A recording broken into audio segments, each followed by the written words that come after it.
I remember that evening like a wound that never fully heals. The dining room was alive with chatter, the clinking of silverware, the hum of forced politeness. But all that vanished the moment my cousin's words cut through the air. Divorced? Pathetic. Really, Margaret, you call that a life? The laughter that followed was sharp, cruel, and focused entirely on her. My chest tightened, each syllable pressing against my ribs, as Aunt Margaret's smile faltered, a crack finally appearing in the calm mask she had worn for years. Plates rattled against the table as another cousin snickered, pointing at her as if she were some spectacle on display. I noticed it immediately. The way the room shifted, the subtle rebalancing of family attention. Whispers trailed her like shadows, following her every move, while she tried to maintain composure, her hands trembling just slightly under the table. The rich aroma of roasted chicken and fresh herbs contrasted violently with the bitter taste of humiliation that filled the air. It wasn't an accident. Every glance, every laugh was calculated to wound, public and precise. I watched her fingers curl around her napkin, knuckles white, the faintest shake betraying the storm brewing beneath her calm exterior.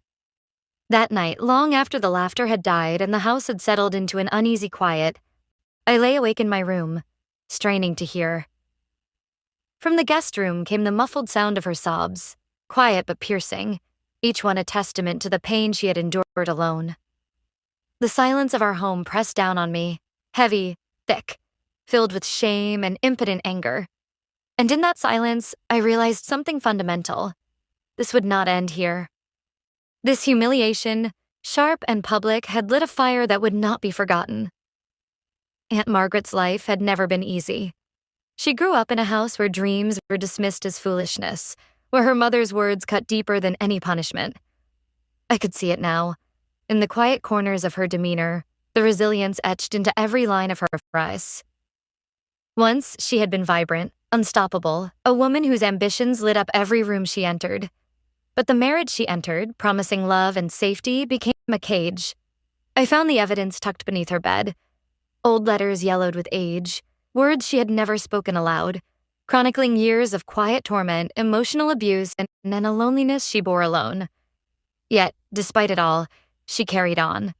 She laughed, she cooked, she hosted family gatherings, every gesture a carefully crafted mask. But behind the warmth and smiles lay scars that no one ever saw. I remember sitting with her once, her voice barely a whisper, teaching me a lesson I would never forget. Never let them see the cracks.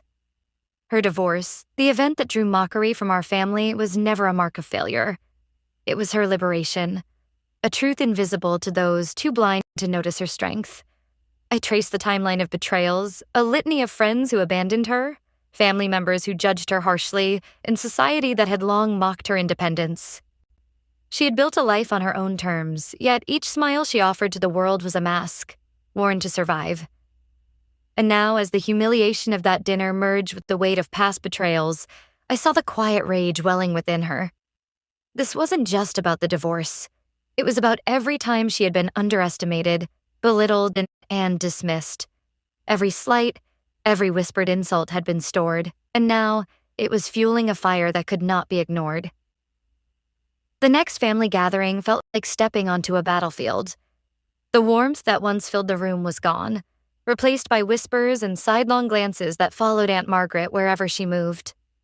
Cousins, with their practiced ease, dropped jokes aimed squarely at her, subtle enough to feign innocence but sharp enough to cut deep. "Still single, Margaret? Must be lonely nights, huh?"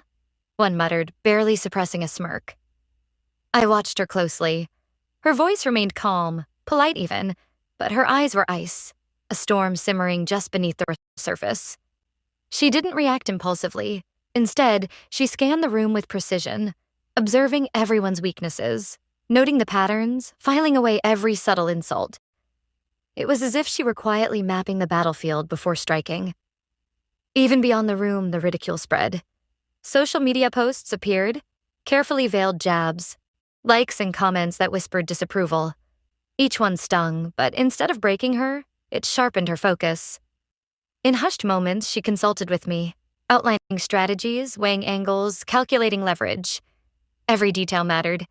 Every slight, every smirk became data for a plan that only she could execute.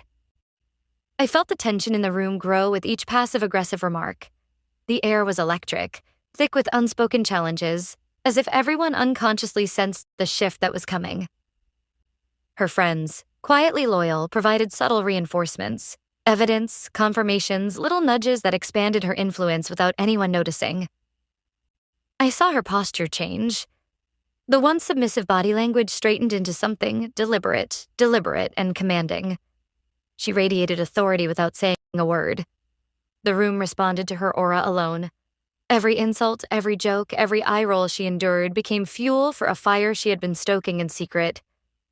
Each laugh at her expense was a spark, igniting a meticulously orchestrated plan, one that would turn humiliation into vindication and silence into awe. Then, out of nowhere, the phone rang. The voice on the other end was calm, almost clinical, but the words it delivered hit like a hammer. Details about my cousin's shady dealings, proof of lies and manipulation that no one in the family knew. Aunt Margaret's eyes hardened in that instant. This wasn't just about humiliation anymore. It was about justice, long overdue and precise. I watched her move quietly through the shadows of research, uncovering financial missteps, embarrassing secrets, and patterns of deceit that had been carefully hidden. Every document she examined, every connection she traced, added fuel to the fire she had been silently tending for years. Then came the confrontation with a key family member, someone who had long held the family's attention and whose alliances had remained hidden. It was subtle, deliberate. Aunt Margaret asked questions, observed reactions, and uncovered leverage that could shift the balance completely. I saw her practicing her words in silence, her lips barely moving, perfecting the calm, cutting delivery that would leave no room for denial or rebuttal, each phrase calculated, each pause timed to exact effect. The next time she entered the room, something had changed. The power shift was palpable. Her calm confidence radiated outward, forcing attention without a word. Every subtle smile she offered hinted at the storm that the family could not yet see coming. Her friends became her covert allies, supplying emails, proof of deceit, and quiet confirmations.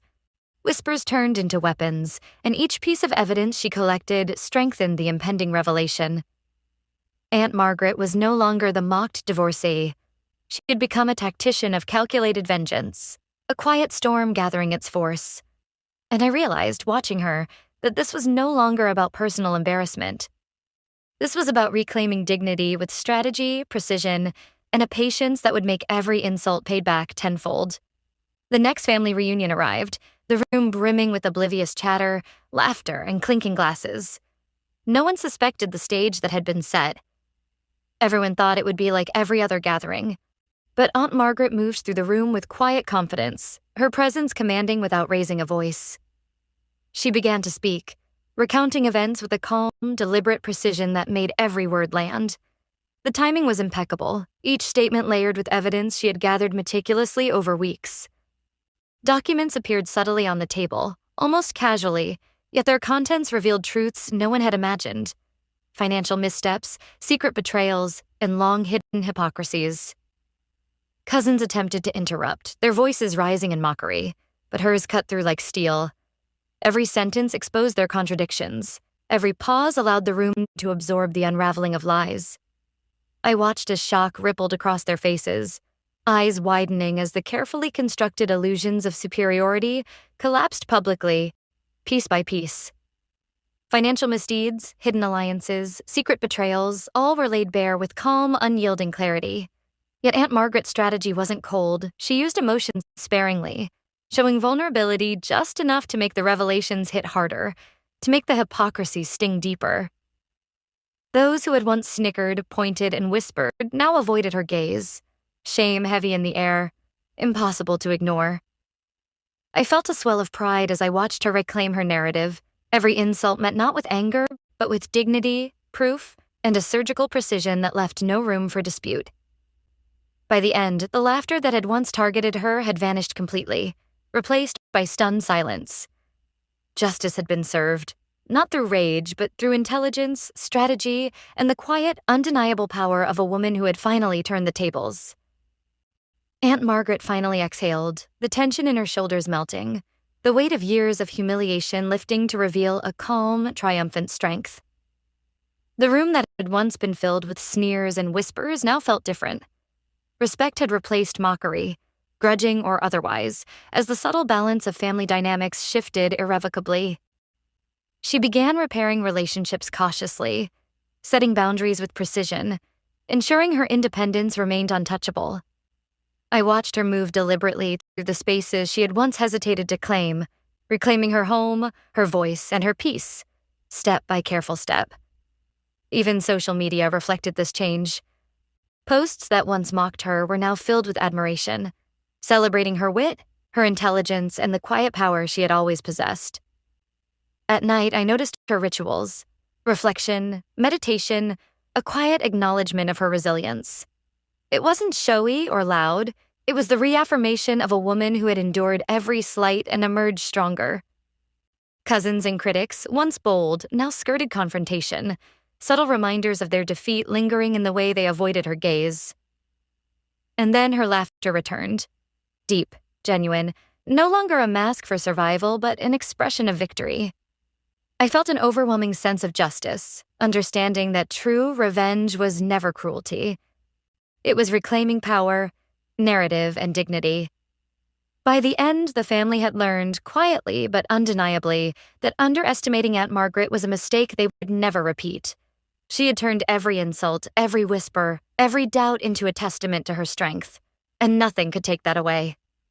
Sitting here now, I tell you this story, feeling the raw mixture of humiliation, careful strategy, and ultimate triumph coursing through every memory. Each moment of her suffering, every whisper and sneer still lingers, but so does the satisfaction of the comeback that no one saw coming. I reflect on the strength it takes to endure silent suffering, to carry the weight of judgment and ridicule, and still emerge with dignity and tact. Aunt Margaret taught me that revenge is never about blind anger. It's about precision, patience, and intelligence, about waiting for the exact moment when every piece falls into place. The silence before her comeback was deafening, more powerful than any outburst could have been. Timing, she showed me, is everything. One measured word can dismantle years of mockery and tip the scales of power irrevocably. To anyone watching, remember this. Never underestimate quiet strength and never confuse kindness for weakness. Power shifts subtly, and when it does, the comeback leaves marks that linger far longer than any insult ever could. Even in the darkest humiliation, there is a path to reclaim dignity and justice. True revenge does not destroy. It elevates. If you've ever felt underestimated, share this story. Let it remind you that your comeback is your power. And for more real, raw, emotional stories that show how strength, resilience, and intelligence always win, subscribe and witness the triumph of calculated, unstoppable courage.